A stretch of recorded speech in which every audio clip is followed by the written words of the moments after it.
Manchester City et Tottenham se sont quittés sur un match nul, 3 buts partout et on va débriefer ce match dans cette vidéo. Salut à tous les gars, c'est Azial. Aujourd'hui on se retrouve pour une nouvelle vidéo où on va débriefer un match très intéressant de Première Ligue, un match qui concerne des équipes qui vont sûrement se jouer la course pour le titre. On voit du côté de la PL, il commence à y avoir une sacrée course. Honnêtement cette année en PL, on le dit un petit peu tous les ans, mais c'est vrai que cette année, vu que Manchester City perd quand même pas mal de points, etc.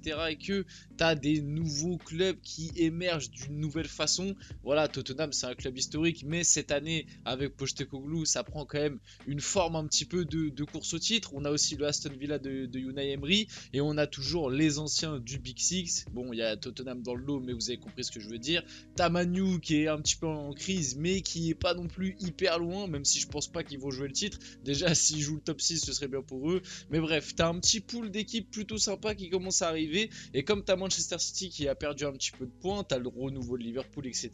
Donc cette année, la PL, le titre de PL va être très disputé. En tout cas, pour le moment, ça en prend le chemin. Et ce match-là était un match très important du coup pour les deux équipes. Et ça se quitte sur un 3-3, un match nul. Il y a énormément de choses intéressantes à dire dans cette vidéo. Il y a énormément de choses à voir, énormément d'images et de buts. On va aussi parler bien évidemment de la polémique, la petite polémique qu'il y a eu en fin de match, tout simplement sur le fameux avantage laissé par l'arbitre et puis ensuite sifflé. C'est vrai que de la manière dont ça a été fait, tu peux voir ça un petit peu comme une sorte de corruption. Enfin bref, ça a été assez bizarre comment l'arbitre a géré ça. On verra ça un petit peu plus tard dans la vidéo du coup, parce que ça s'est passé en fin de match. Donc aujourd'hui, il y a énormément de choses à voir, bien évidemment. Avant qu'on rentre dans le vif du sujet, n'hésitez pas à liker, à commenter, à partager et à vous abonner. Ça fait toujours plaisir et ça aide énormément pour le développement de la chaîne. Et puis on peut rentrer dès maintenant dans le débrief. Rentrons dans le vif du sujet. Commençons bien évidemment par les compos. Côté City, en vrai, du classique. Maintenant, on est habitué à cette compo, ce fameux 3-2-4-1 de Manchester City. Il n'y avait pas non plus de grosses surprises dans le 11 de départ. Il y a toujours ce petit, on va dire, match entre côté gauche, Doku ou Grealish. Grealish qui est rentré, qui a d'ailleurs marqué, on le verra. Et aussi Gvardiol, Nathan Ake. Mais on sait que depuis le début de la saison, c'est plus Gvardiol et Doku qui sont préférés à Grealish et Nathan Ake. Donc finalement, côté City, la compo, c'était du classique. Il n'y avait pas d'absent. Enfin si, bien évidemment, il y a De Bruyne, mais depuis le début de la saison, il est indisponible. Donc voilà, on n'est pas surpris. Compo assez classique. Du côté de Tottenham, par contre, énormément d'absents. Eux, ils ont perdu leurs joueurs principaux. C'est ce qui les a fait un petit peu chuter au classement. Je tiens quand même à rappeler que Tottenham a été quand même pendant pas mal de temps leader de cette PL, pratique l'un des plus beaux jeux de cette première ligue cette année avec Ange Postecoglou. Vraiment, le Tottenham de Ange Postecoglou, c'est un Tottenham qui a de la gueule, c'est un renouveau. Honnêtement, c'est un renouveau. Ils redémarrent un nouveau cycle. Ils ont perdu Kane, changement d'entraîneur. Ça joue un football bien différent de ce que ça a pu pratiquer les années et les saisons précédentes. Et on voit une compo quand même assez expérimentale avec une défense centrale, j'ai limite envie de dire une défense latérale, parce que 4 latéraux alignés dans la défense à 4, je pense que c'est du jamais vu, même si Ben Davis a un profil un peu de central, il peut jouer latéral mais aussi central, mais bon voilà, sinon Emerson, bon bah c'est un latéral droit de base, Pedro Porro, Udoji, c'est du classique ça par contre. Même au milieu de terrain, t'as des manques, t'avais Madison en 10 qui rayonnait, qui était l'un des meilleurs joueurs de PL depuis le début de la saison, qui actuellement est blessé, il reviendra que début 2024, donc t'as Kulusevski qui occupe ce rôle de numéro 10. Même si après, en deuxième mi-temps, tu as Højbjerg qui est rentré et Kulusevski a retrouvé son poste de côté. Et tu as Lo Celso qui joue dans ce double pivot où on le sait habituellement, c'est plus Pape Matar Sarr. Donc voilà, côté Tottenham, il y avait quand même des petits absents, des petits changements. On commence très très fort, 5 minutes de jeu, contre-attaque d'un corner de Manchester City. Si je dois débriefer vite fait quand même cette première mi-temps avant de vous montrer les buts, je dirais que City a été très bon, a été très très bon, bien au-dessus de Tottenham. J'ai été un petit peu déçu de Tottenham sur cette première mi-temps, même globalement sur le match, même si le match nul pour eux, c'est un très bon résultat. Après, on peut pas leur en vouloir, comme je l'ai dit, ils ont énormément d'absents, et en plus, les absents qu'ils ont, c'est quand même des joueurs majeurs. Quand il te manque tes deux centraux titulaires, plus ton numéro 10, qui était le meilleur joueur de ton équipe quasiment, bah oui, forcément que tu as une équipe qui est bien diminuée.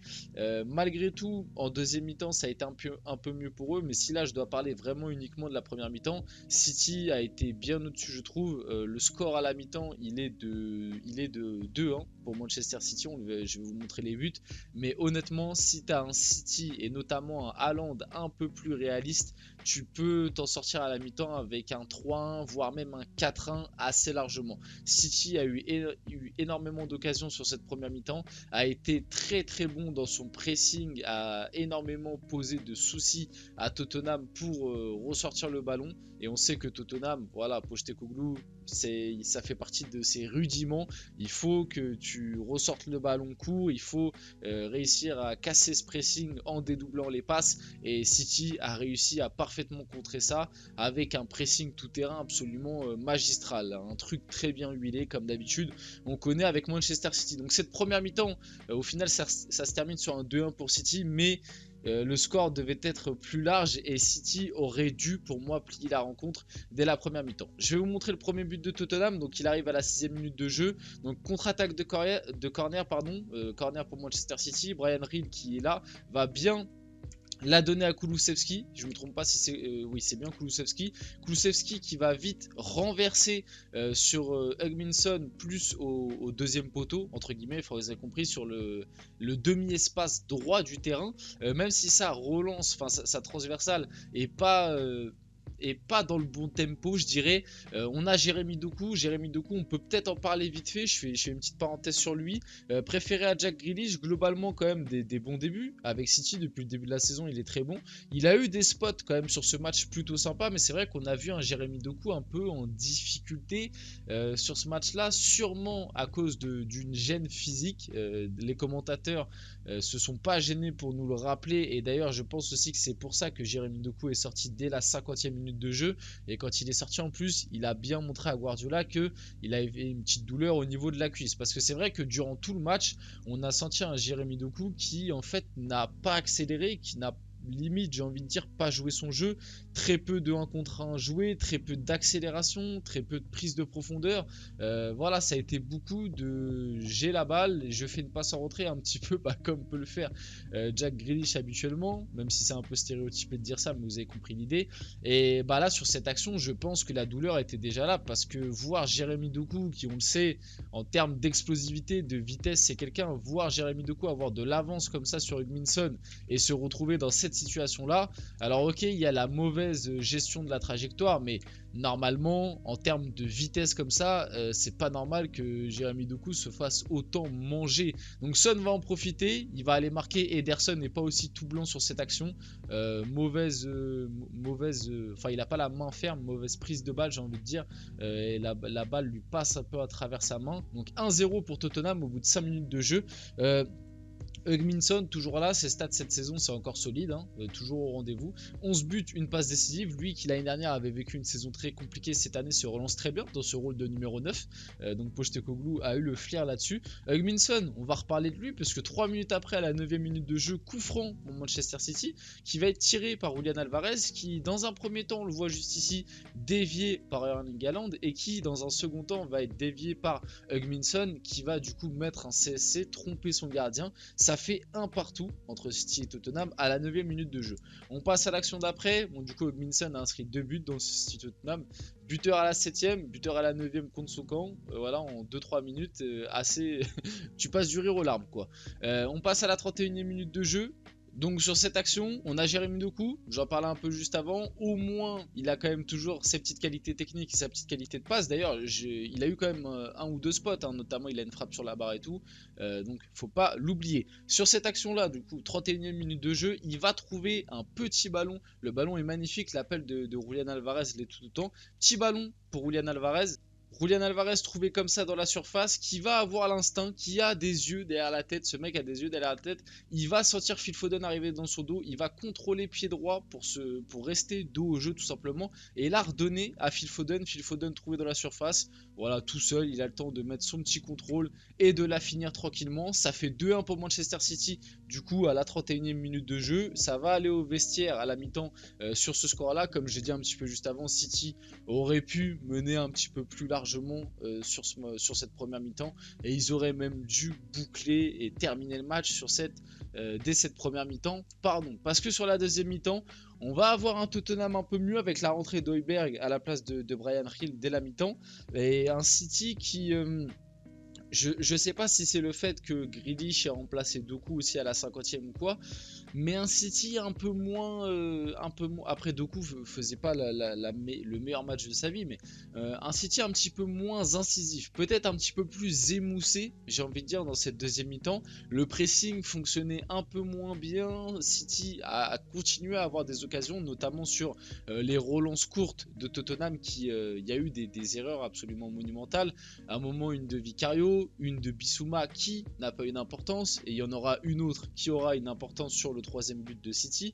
Donc voilà, il y a eu des erreurs techniques de Tottenham qui ont continué du coup de donner des occasions à City, mais globalement j'ai senti un City un petit peu moins fringant que sur la première mi-temps, et qui entre guillemets avait un petit peu laissé passer sa chance de plier le match. Et en deuxième mi-temps, du coup 69e minute de jeu, on a cette tête de Ben Davies qui remporte son duel face à Haaland, qui arrive à lui passer devant. Ça va venir toucher Hugminson, Hugminson va la remettre en une touche à Lo Celso, Lo Celso qui va venir fixer, enrouler, pied gauche, petit filet, je crois ça flirte même le poteau. En tout cas il arrange bien, de partout pour Tottenham.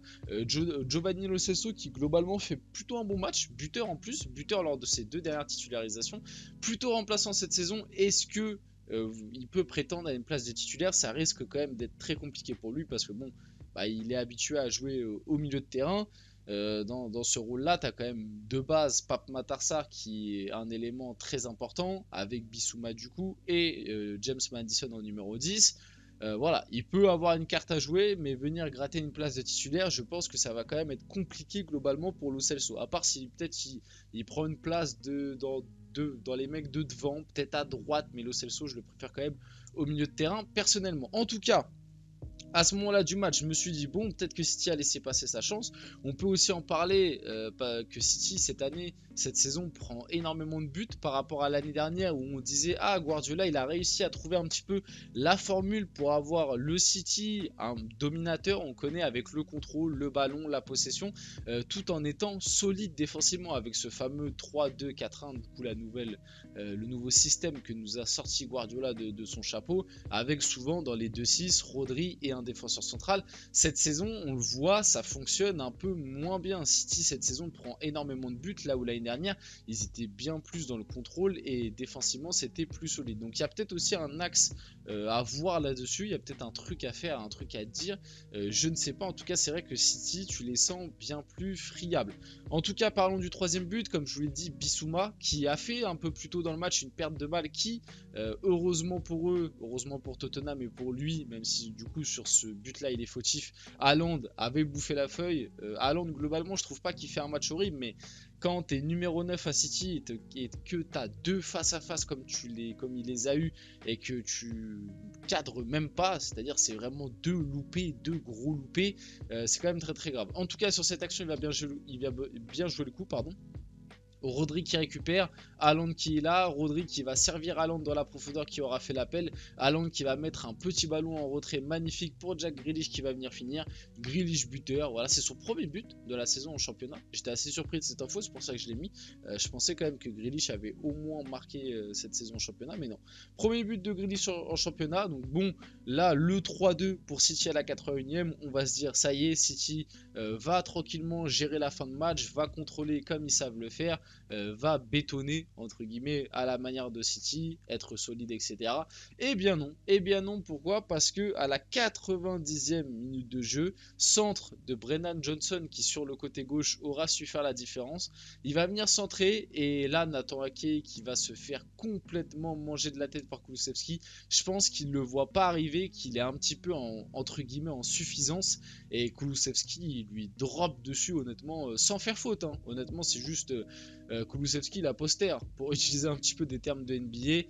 Et ouais, la tête est magnifique, elle va finir lucarne, rien à redire là-dessus. 3-3 entre City et Tottenham. Vite fait pour finir la vidéo, parler un petit peu de cette polémique. Bah voilà, moi j'ai pas grand chose à dire, les images parlent d'elles-mêmes, on comprend pas du tout ce qui s'est passé dans la tête de l'arbitre qui laisse d'abord l'avantage sur une action quand même très importante pour City. On le voit, Grealish qui partait au but en face à face. Voilà, on le voit bien là sur cette image avec son bras, il laisse l'avantage et dès qu'il voit que Grealish part en profondeur, il siffle pour revenir à la faute. Décision incompréhensible. Franchement, j'aimerais bien que l'arbitre s'explique là-dessus parce que personnellement, je ne sais pas quoi dire pour entre guillemets le protéger sur ça. La tête d'Haaland vs l'arbitre, assez marrant, je pense que vous l'avez tous vu. Voilà, est vraiment furieux, en rage, et on peut le comprendre parce que bah, City avait l'occasion de remporter ce match et on n'a pas du tout compris la décision arbitrale. Donc Erling Haaland et Pep Guardiola étaient furieux à la fin du match envers le corps arbitral. Les XG de Manchester City et Tottenham sont fous. Manchester City 3,09 XG, Tottenham 0,56. Erling Haaland a eu 0,92 XG à lui tout seul, donc c'est bien pour vous montrer et entre guillemets vous prouver avec ces stats là que City a eu des spots absolument énormes. Comme je disais un petit peu juste avant, à la mi-temps ils auraient déjà dû faire le break honnêtement. Et pour finir, il me semble que ouais, c'est les deux dernières infos de la vidéo. Manchester City enchaîne 3 matchs sans victoire en première ligue pour la première fois depuis 2017, sur 3 matchs nuls si je ne me trompe pas, non même pas, une défaite et 2 matchs nuls. Et du coup, non, ça c'est contre le top 5. Donc oui, je crois ils sont sur 3 matchs nuls actuellement en PL. En attendant la prochaine journée de Première Ligue et le match face à Aston Villa, Manchester City n'y arrive pas face au top 5 cette saison. Arsenal défaite, Liverpool match nul, Tottenham match nul. Les hommes d'Unai Emery resteront-ils invaincus face aux Sky Blues? Le match est cette semaine, je pense qu'on le débriefera, c'est mercredi si je ne me trompe pas, entre Aston Villa et Manchester City. Voilà, on finit la vidéo là-dessus. J'espère que la vidéo vous a plu. Si c'est le cas, n'hésitez pas à la liker, à commenter, à partager et à vous abonner les gars. C'était Asial et on se retrouve très rapidement pour une prochaine vidéo.